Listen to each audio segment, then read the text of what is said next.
You know that just because it came out before you were born doesn't mean that it ended. You're looking it up right now. Why don't you answer that question? I was going to say, you're looking it up right now. Tell me. Okay. And last season. Okay. 2007 was the last season, and I don't even remember 2007. The last 11 years. Anyway. No, while you look at the classics, the seminal 90s sitcoms, you know, there was a show called Seinfeld. Friends was a show as well. Let's get into the bands here, because obviously Clubhouse is a map that is going to need some describing. You talked privately, and you talked as well when we were the experts for the Liquid C9 match, about how Hibana is such a pivotal operator here. Yeah, and she's going to be left unbanned in this matchup. Interestingly, we're going to have a Thatcher and a Hibana for both teams on the attacking half. Now, the Maverick has been banned out. So what this means is that while Thatcher is in play, there's room for active denial. So like bandit batteries and stuff. You can try and actively stop the attackers from opening a wall because they can't just hard stop you with the Maverick. So this is a very different type of Clubhouse, but it's similar to the Clubhouse we just saw Liquid versus C9. So this is like, it's not too crazy. It's just different. You're going to see more hard destruction for sure, but you're also going to see more hard denial. The Kaid also managed to get be left unbanned, so that will go a long way for the defense. Now, I don't want to hear any complaining from you viewers. Well, too bad. You're SOL on that one, buddy. I was going to say, I don't want any complaining from you in chat, but I realize that I need to set my expectations accordingly here. However, what I was going to say was, quite simply, I don't want to hear any... I actually lost my train of thought. Oh, no, I got it. Because you threw me off. Sorry, it's my bad. Let's just pay back for the Seventh Heaven reference. No, the comment that I was going to make is I don't want to hear any complaints about spoilers, by the way. I want to get ahead of this. If you are watching this back after it's already been done, we're going to talk about games because it matters. And there's another stream going on right now, twitch.tv/rainbow6 Bravo. Highly recommend. Want to go over there? Highly recommend tuning out both of them. You can watch both of them at the same time. Not have phones or monitors or multiple iPads. I mean, I've heard that the average American family has at least 2 iPads per person. How many electronic devices does Google, the average American have? 10. Yeah, but I mean, that's like TVs, radios, a coffee maker is an electronic device, technically. Okay, how many... Don't Google this. We have a match to cast. Anyway. Anywho, one of the teams in this matchup, by the way, as you can see on the top of your screen, has a skin in R6 Share, and you can go in and you can purchase those for yourself if you'd like. Actually, 2 of them do. Technically, FURIA has one as well. It's on the Jaeger carbine. What a shot by Highs to start things off well. Now, for those that tuned in to the Cyclops versus Cloud9 game that happened just an hour or 2 ago, Black Ray had a miserable game, and he was on a roll that you can't really be having a miserable game on. So if he's not able to keep it up, and you've just lost not only a good fragger, but you've also lost a Zofia, you could be in some significant problems already. Yep. Definitely some dicey waters over here for Cyclops. They will get the hatch open, though, without any serious problems. Electroclaw is hard to hold on that position, and there's no impacts being brought by Lenda. He opted for a C4 instead. The IQ is going to go a long way for Gator in this match, as he's going to be able to, first of all, deny the pre-placed C4 that Lenda had on the ceiling of Arsenal.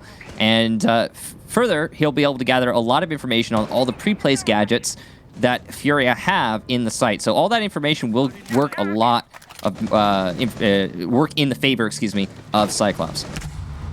I just want to comment as well how strange it is to see an IQ get brought here. But I mean, there was also an Ash ban. So I mean, you could bring a sledge. You could bring another hard breach if you want to. Nice shot, by the way, from Miracle, and now Rare in rare form with Suzu trapped inside a dirt tunnel.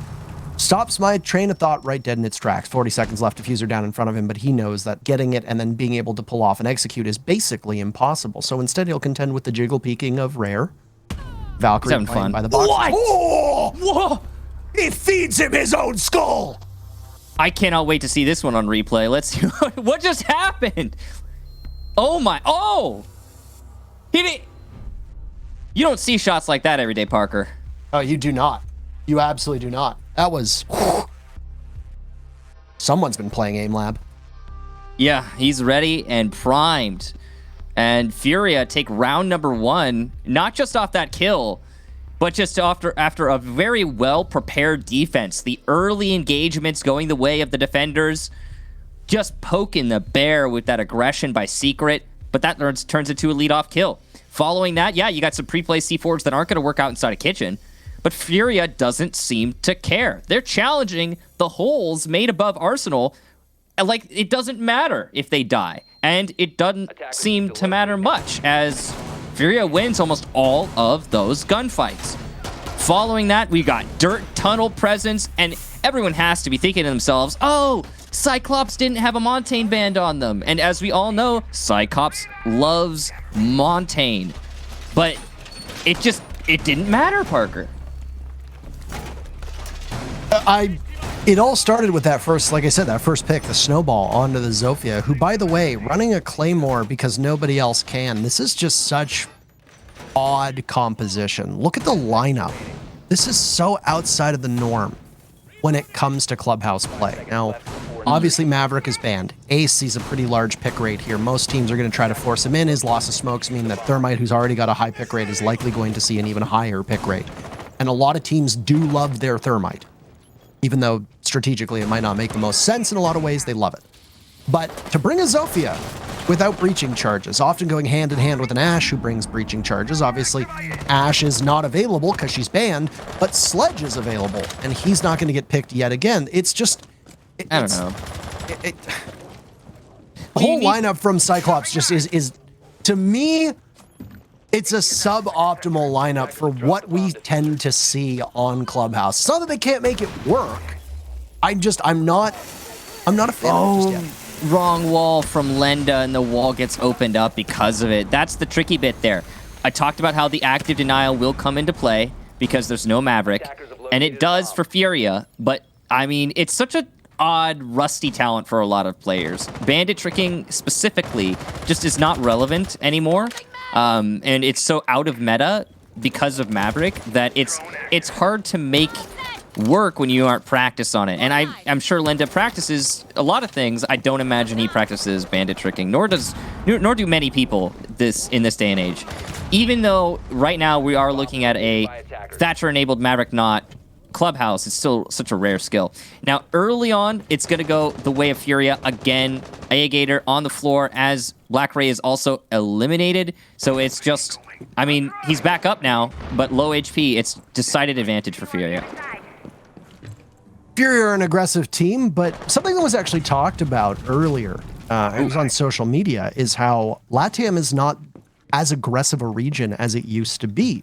Now we find APAC tends to be the region that is most aggressive, and I mean, you talk to some of the players that compete in APAC, and they'll tell you that each sub-region and each different country ends up having their own style. Nice play there from Aniton. He's now got control of Garage. Up top on Rafters, he manages to not just take out the Jaeger, but also continue to move forward.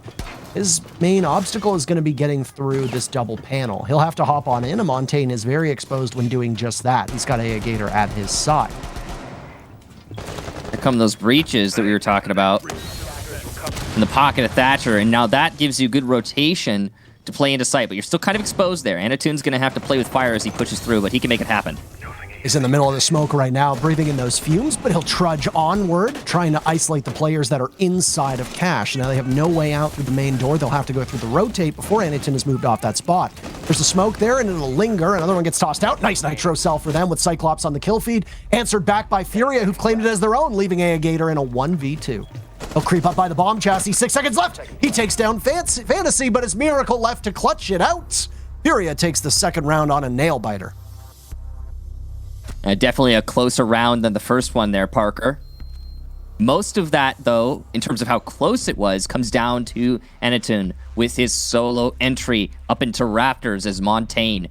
That is not an easy entry to make work by yourself. No support from anyone on the attack. By yourself, all you got is a shield and a pistol. Eniton makes it work. That gave CYCLOPS an opportunity. There was no chance they would win that round if he doesn't win that fight. So massive props to Eniton. Even though they did end up losing the round, he gave his team a chance.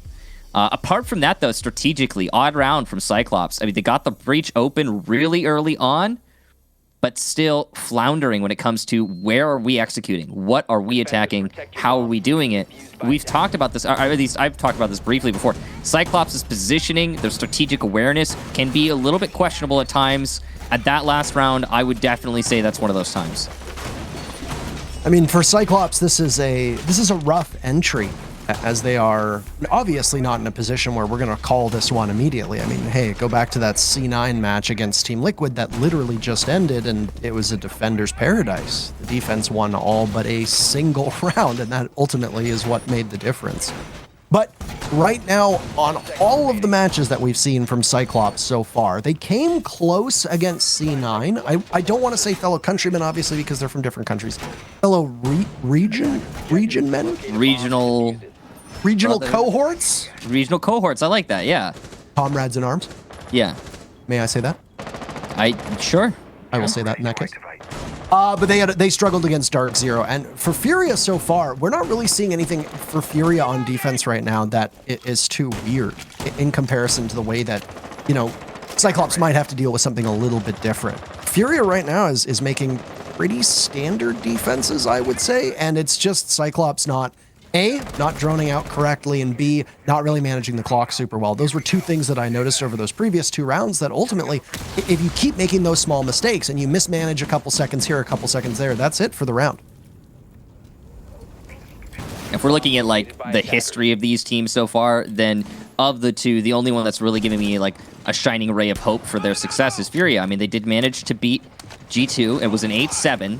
But a win's a win. They went toe-to-toe with BDS. They ended up losing that one, but still, they brought it to a serious fight. Whereas CYCLOPS, I mean, they lost against their regional comrades, and they also lost against EZ, as you talked about. If anything, I'm putting a little bit more faith in the FURIA column. But there's no definitive for this one, that's for sure. And I agree with you, the defensive nature of this map is going to definitely play a large part. I also think that CYCLOPS being allowed to keep their Montaigne is going to be big for them. It already has, even though they haven't won a round.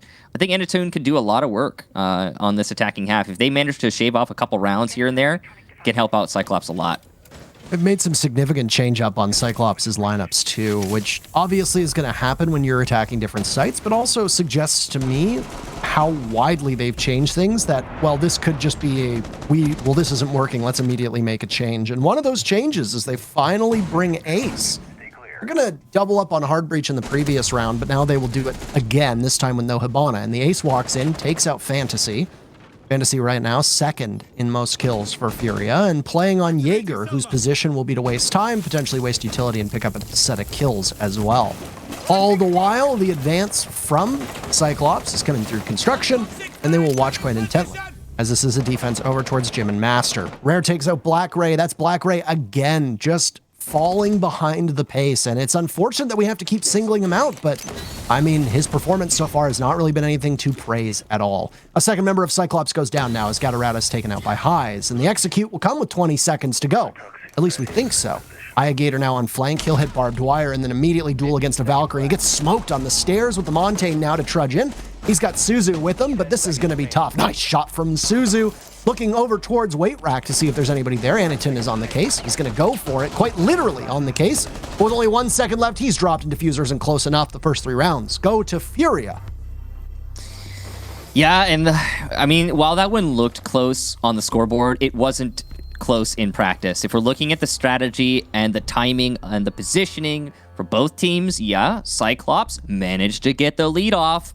Good for them. They managed cash control as well. That's huge. But with that control, they didn't really manage to do very much, and it took them way too long to do what they didn't end up doing. I don't know. It's weird, Parker, because when you get cash control, what do? You translate that into office pressure and maybe workshop door pressure. But what we saw Cyclops do was just push through workshop door, and that ended up being a meat grinder because they don't have the crossfire because they're not pushing office, which worked against them later in the round where they're getting peeked from office. And I know Suzu won that fight, but the fact that he's not covering his teammate and instead has to be distracted by the flank makes all the difference for Anaton, who has to push deeper into sight to compensate. It's such a weird round strategically for Cyclops when they gain this control that we expect them to gain and then don't translate that into any real execution. It is a little puzzling to watch, if I'm being completely honest with you. And I mean, there is a lack of familiarity that we will also have with regions that we don't cast. I think every single caster is going to be experiencing that, whether they want to openly discuss it or not. There just simply isn't enough time in the day for us to dedicate the same amount of analysis to a region that we don't do, especially one that operates on a completely opposite time zone of us. So there's going to be small intricacies that we're going to overlook just because we don't have that same institutional knowledge that the APAC or ANZ casters would have from these respective regions. So for us, all we can do is assess on the fly and with the things that we've odd reviewed. And in this case, I mean, one of the biggest voices in our scene is Dizzle, and he is in many ways the de facto ambassador to APAC. His comments were, you cannot take Cyclops for granted. In best of ones, it's like hell in a cell. But that's not what we've seen so far at all. Where is this hell in a cell-like energy coming from? Because it doesn't look like Cyclops are sharp in spear at all. Most of the time, they look like they aren't decisive. It doesn't look like they know where they want to go. And instead of being the team like so many APAC teams are in their region, setting the pace, they are the ones that are often at the mercy of their opponents. We've seen it with Cloud9 today, and now we're seeing it with Cyclops as well. This has been discussed before. Cyclops have never played like themselves at a global event. Like, they just don't. When they get to global lands, they play like some other team that's unidentifiable from what we expect from them. So, I mean, Dizzle's right. And if you go back on the VODs before the Six Invitational, you look at some of the old Cyclops matches, they do play like it's hell in a cell. They do play very aggressively. They're very unpredictable. You can get caught off guard a lot by Cyclops, but never at an international event. And we've seen teams before change gears to play internationally. It doesn't always work. And I think that Cyclops is a good case study for it not working. I think that's good to note. And one of the regions that's obviously been hit hardest, I would argue, if not the region that's been hit hardest by COVID and travel restrictions, is APAC. Let's face it. This is a region that after every single major LAN event, they've made huge strides. We saw it with Nora Rengo. We've seen it with Fnatic. Hell, even Mantis FPS when they went by Element Mystic and now by Cloud9. They've made considerable strides as well. So it's entirely possible that as we start to see more LAN events happening over the next year or so, as life returns to as much normalcy as it possibly can, that Cyclops will improve. But for now, today has been a rough day for them. Now, setting up for the action here in Dirt Tunnel, Cyclops, a very slow round. They've got the Dirt Tunnel open.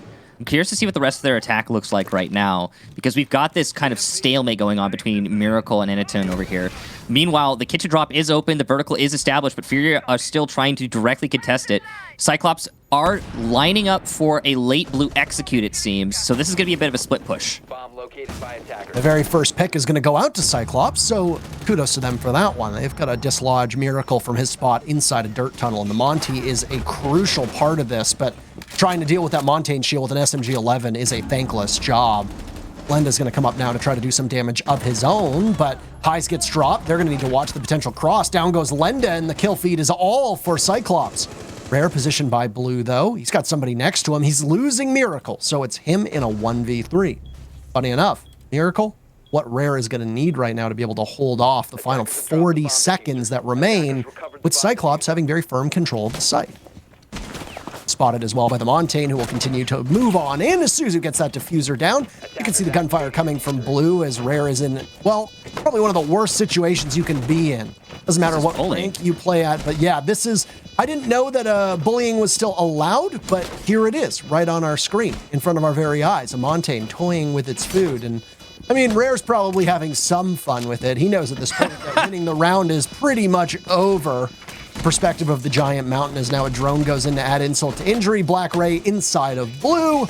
Could he possibly net the kill here? Will the Montaigne take matters into his own hands? Meanwhile, clock just ticks away. 7 seconds is what is needed, and there's no way Rare is going to be able to get there. He takes out Black Ray anyway, by the way, so at least he walks away with the kill, but there's not much else he can do. He walks right into the gunfire of Suzu, and it was really just delaying the inevitable as Cyclops find their very first round in this map. Ladies and gentlemen, why to ban Montaigne against Cyclops? Thank you for coming to my TED Talk. All right, that concludes the analysis of that round. We can now turn our sights to round number 5 and see that, oh, look, Michael, another Montaigne. How strange. Yeah, I mean, it's super weird to see Anaton on Montaigne. No, it's... We did see, actually, in the last match that Cyclops played against C9, C9 knows better. They banned Montaigne. Everyone should take a note. I know that a lot of people are going to count out Cyclops. We've talked about this ad nauseum at this point. It's expected that, well, whatever, let them do them, right? But seriously, Anaton on a Montaigne is a scary thing, and it's been just proven in that last round. It caused so much grief for Miracle, who is trying to hold Dirt Tunnel.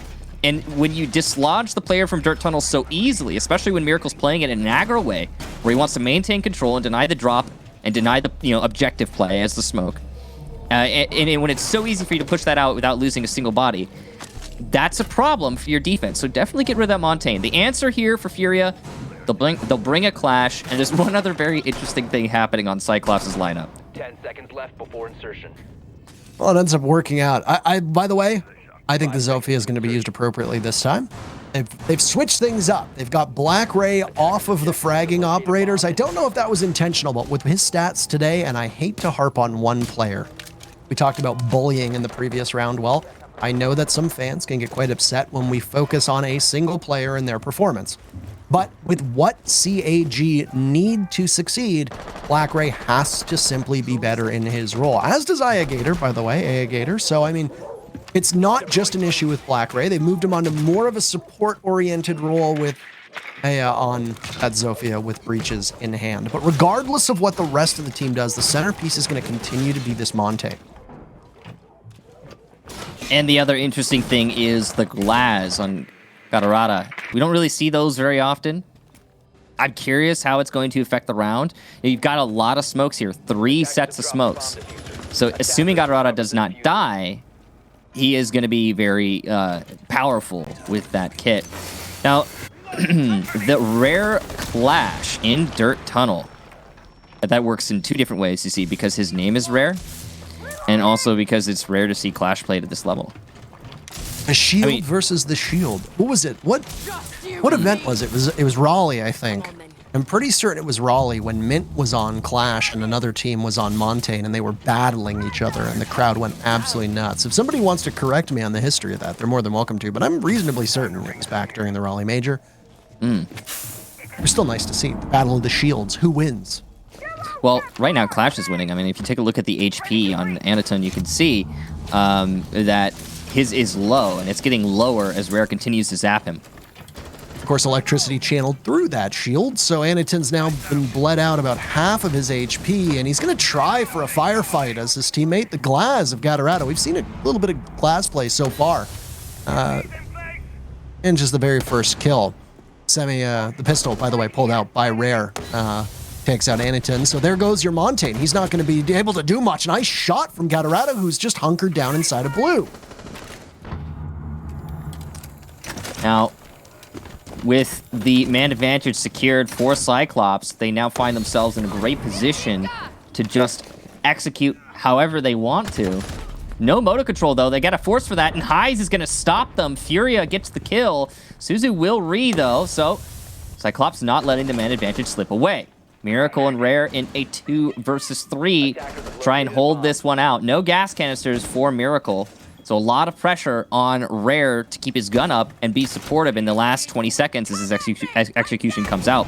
EMP will disable the shield in all likelihood, assuming he didn't get out of the range in time, but no, he did. And that's huge. But from behind, Gatorada gets an impactful frag, taking down Rare, leaving just Miracle in the 1 versus 3, making a 1 versus 1, and he somehow survives the cross. 1 second left, and that's all that they need.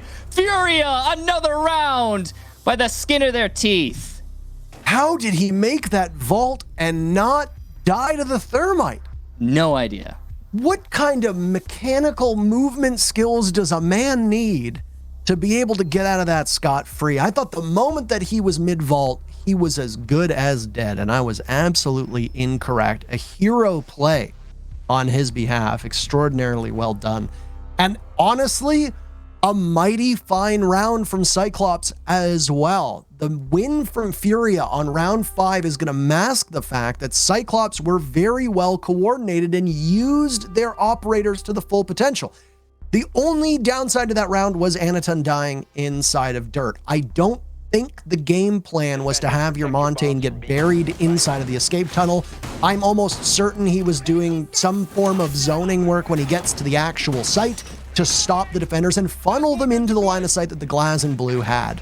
But all of CYCLOPS' setup was designed around allowing that Glaz to be perched inside of Blue and pivot from both sites to cut down any possible retakes while the diffuser got planted. And it was a pretty sound strategy right up until the end. Yeah. Interesting round to be sure. I really do think that should have been a CYCLOPS round through and through. They had everything going for them, and this is something that we saw also in the Team Liquid versus Cloud9 match, if you recall. So many rounds where Cloud9 had everything going for them, no real chance of losing, and then they somehow manage it. You know, part of that is also Furia, though, so credit where credit's due. Well played to them. Oh, this is the final defense for Furia. They've already taken it 4-1. It is impossible for them to lose this half, so we'll see exactly if they can further their lead or not.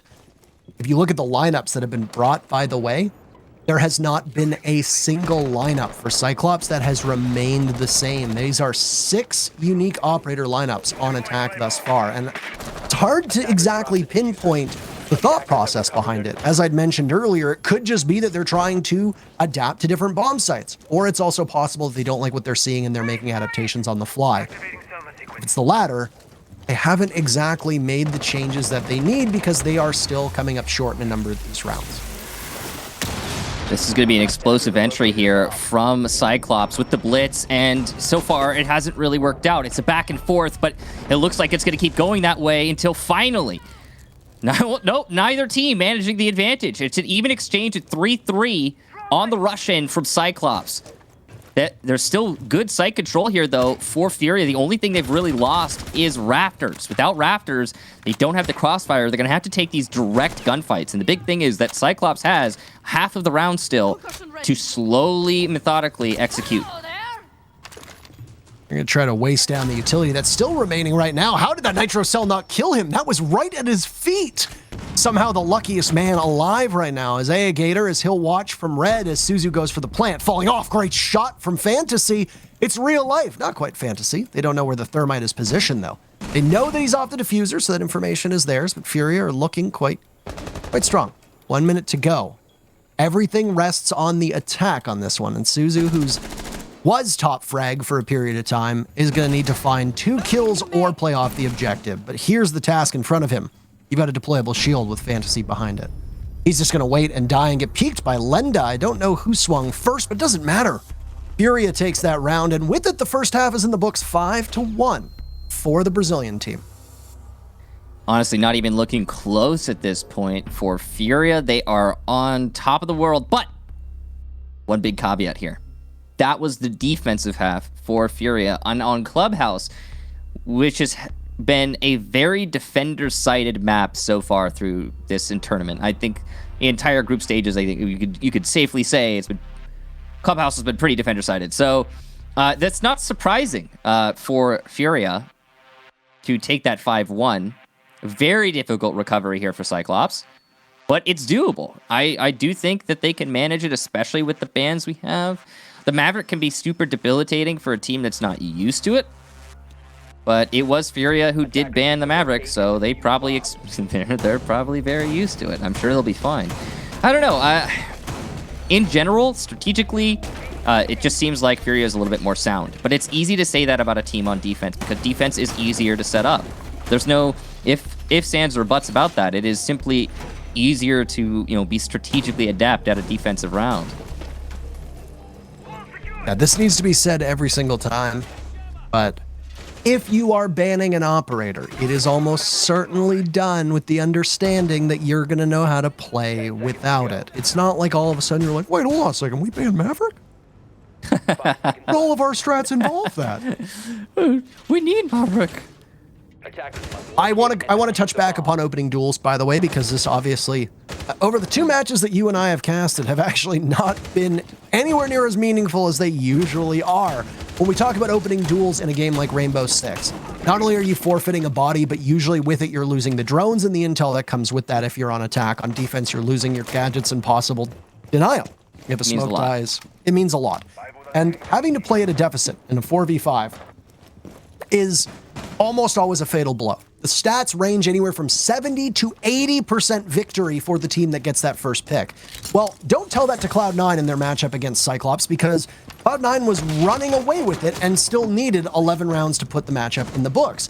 Right now, over the last 4 rounds, Cyclops had the opening tool every time. Gatorada in particular got the first blood 3 of those 4 times, and they only won 1 of those rounds. So this shows to me that either these teams are too brawl heavy, where they are just simply going for frags and the kills are coming in at the dying moments, or they're getting the opening pick because they've either been surprised or they don't know what to do next. And when I say don't know what to do next, Anaton right now has intel, swings onto Miracle, swings onto the Hibana as well of Fantasy, missing out on both of them. And the first pick goes to FURIA, and it's pretty much unchallenged. Yeah, the really funny thing about that, Parker, is that you were talking about surprise, and Anaton had the element of surprise. He had everything. He was unknown in cash, which is mostly FURIA's fault. I mean, obviously he's playing Vigil, but still, that's just embarrassing. Oh, God. He missed the C4. It mostly FURIA's fault, but he just shouldn't. He missed a bunch of shots. Anaton missed a bunch of shots, and the opportunity that was presented to him just as quickly disappeared. You don't need 6 X-Kairos to open up a drop. Fantasy, you only need 4. A little bit of a wasted utility there, but that's not a big deal. They'll be fine. They do have the man advantage, and it's starting to get even more extreme as Fantasy puts 2 kills on the board, trying to answer for his 2 wasted X-Kairos. It seems he wants this to be over a lot quicker than Cyclops do. In defense of Gatorada, I believe that was a peek for intel. I don't think that was a direct confrontation unless they happened to make a call in a nanosecond, because that was a very, very fast re-peek given the information that was at their hands. There goes the Echo. This could be a flawless round for FURIA. It'll be a dagger through the hearts of the fans of Cyclops. Now, Black Ray can't make anything happen. He's in a lot of trouble, though, and he gets gunned down from multiple angles. And there's only 1 round to go for FURIA to put this one away. Yeesh. All right. Well, a pretty routine execution there from FURIA. They start upstairs, clear out the roamers. Now, the roamer clear actually should have been punishing Parker. Anaton had complete broadside of 2 players, and he just whiffed. Complete surprise on those players, too. But he just whiffed. So, leadoff kill for FURIA. They managed to get 1 of the roamers. The answer back from Cyclops is to try and throw a C4 that misses. And then they fall back to site. And as they're falling back to site, they make it back, but then they start peeking for information, as you said, Parker, and more bodies hit the floor for Cyclops. And at this point, it seems like the hard breach doesn't even matter. So who cares if we used 2 extra X-Kairos on a drop down? You don't need to open anything else. Heck, you don't even need to use that drop down to win the round if you're FURIA, because there's only 1 player left on Cyclops now. And he's in Dirt Tunnel, so I don't know. It's a mismanagement of utility that doesn't go punished, and that's the most glaring thing to me, is that FURIA, by a lot of regards, got extremely lucky. Going unchecked. Aniton missing a heads-up fight. I don't even want to call it a gunfight.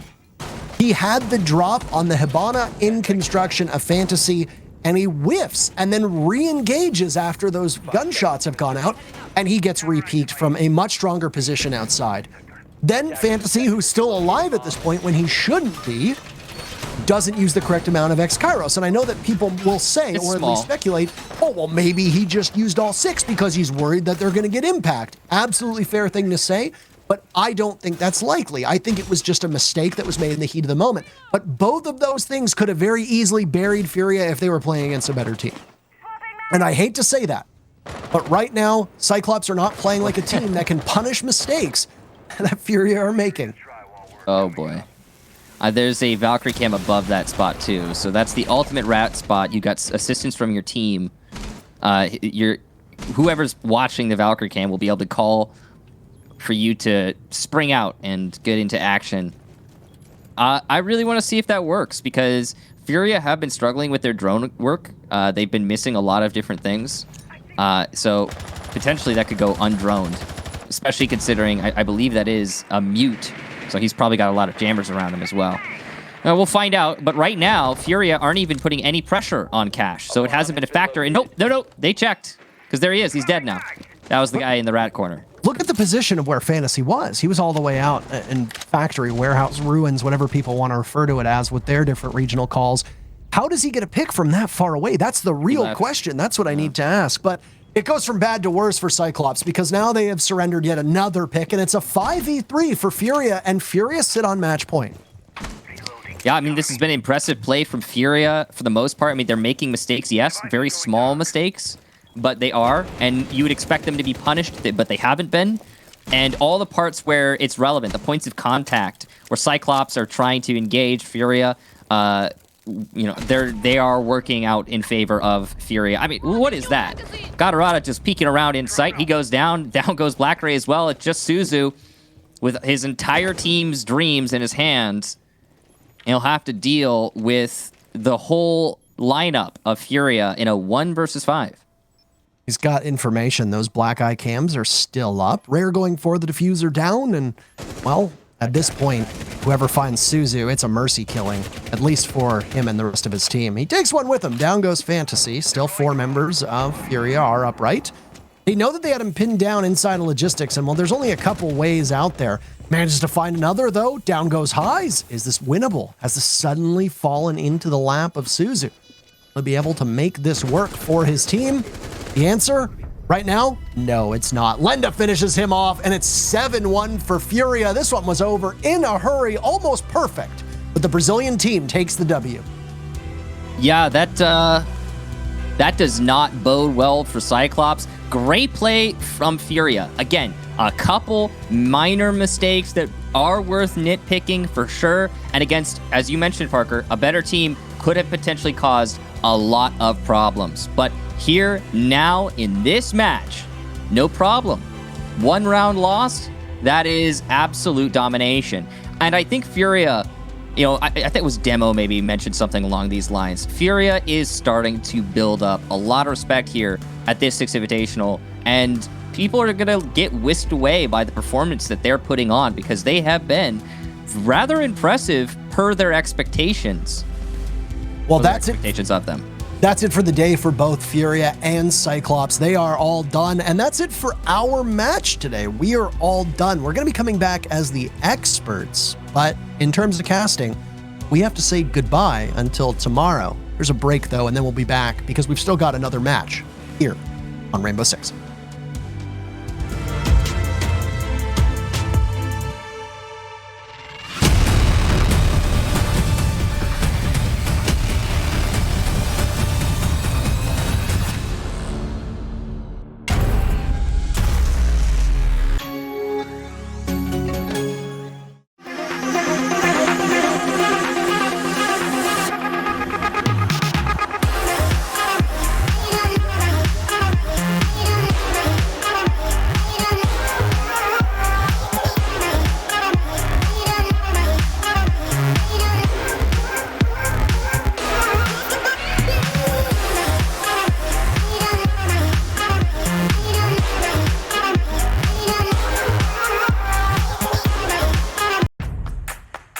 take to create a secure community?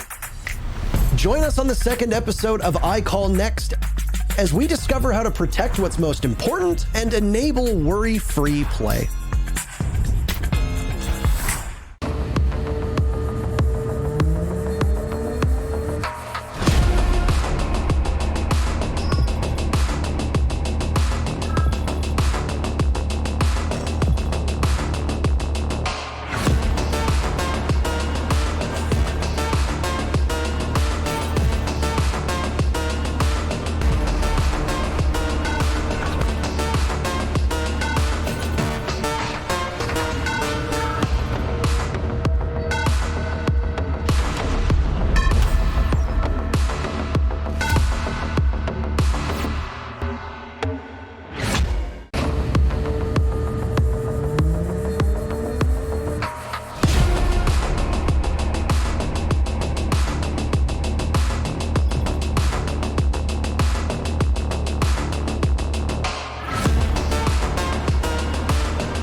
Hello everybody, what a result that was for FURIA Demo.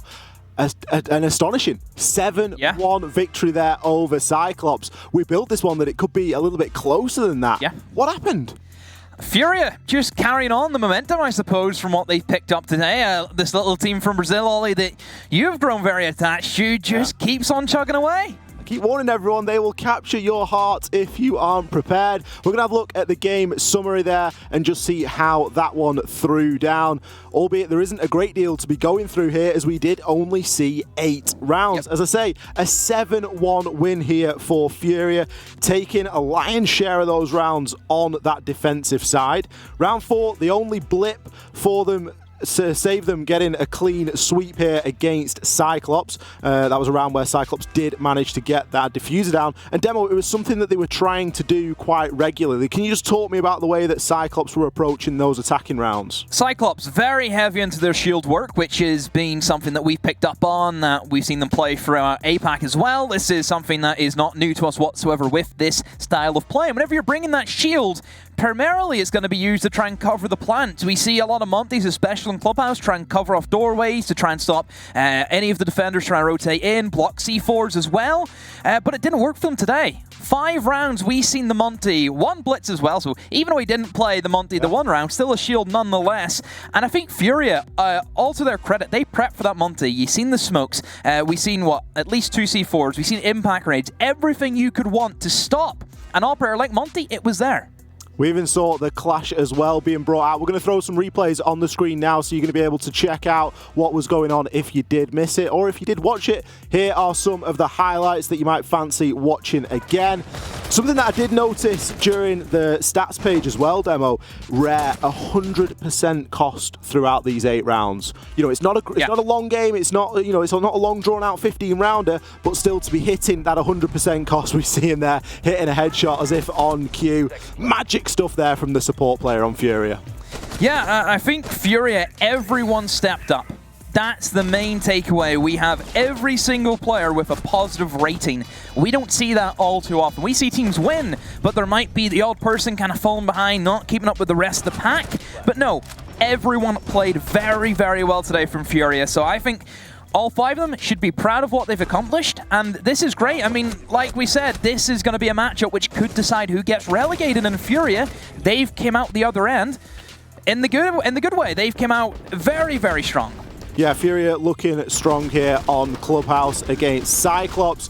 And as you say, Demo, quite rightly, it's a game that means a lot when we start looking toward how these standings and how the results from the group stage as a whole are going to start to take place. I know it is only day one. It feels like we've been here for a little bit longer because the day has been packed with games, but we do have the standings here, and it is just going to illustrate maybe the points that we are trying to make. FURIA winning that game has actually knocked BDS down now into 5th place. Obviously, BDS still got a game in hand there, I believe. Playing it now. Which they are, in fact, playing over on the Bravo stream. But CYCLOPS down there in that 10th place spot, and it isn't looking too great for them. Will they be joined? That's the question, Ollie. We still need to see how G2 will play against FaZe to see if they will actually bounce back and take a win on their first day. But overall, is it the standings we expected? Kinda, I would say. Especially if BDS win, then yes, certainly you're looking at your BDS, you're looking at your Liquids. Maybe not the Empire. Maybe that's the blip in the system, which I think it is, definitely. I mean, Joystick's turned up today with his power cord plugged in and he's ready to go. Yeah, Joystick has gotten himself pulled together, and he's pulled up in a big way today for Empire. But the team as a whole, I think they've surprised a lot of us here on the talent team in just how well they've played, and in such stark contrast to the way that we've seen them playing on in the EUL. We do, however, have another game. You kind of alluded to it there, Demo. G2 versus FaZe. Yep. That's going to be the last game here on A-Stream here tonight, and it's going to be coming up very shortly indeed. Don't go anywhere. We're going to go to a very short break, but we are going to be back with that game very soon.